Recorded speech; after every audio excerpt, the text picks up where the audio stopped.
روزوں کا مہینہ رمضان کا مہینہ ہے، جس میں قرآن اول اول نازل ہوا، جو لوگوں کا رہنما ہے اور جس میں ہدایت کی کھلی نشانیاں ہیں اور جو حق و باطل کو الگ الگ کرنے والا ہے۔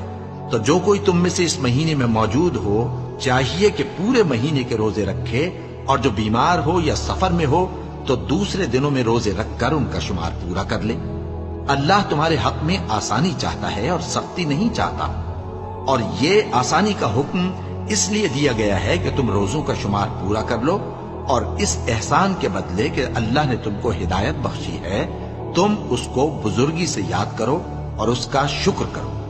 اور اے پیغمبر، جب تم سے میرے بندے میرے بارے میں دریافت کریں تو انہیں معلوم ہو کہ میں تو تمہارے پاس ہی ہوں۔ جب کوئی پکارنے والا مجھے پکارتا ہے تو میں اس کی دعا قبول کرتا ہوں۔ تو ان کو چاہیے کہ میرے حکموں کو مانیں اور مجھ پر ایمان رکھیں تاکہ نیک رستہ پائیں۔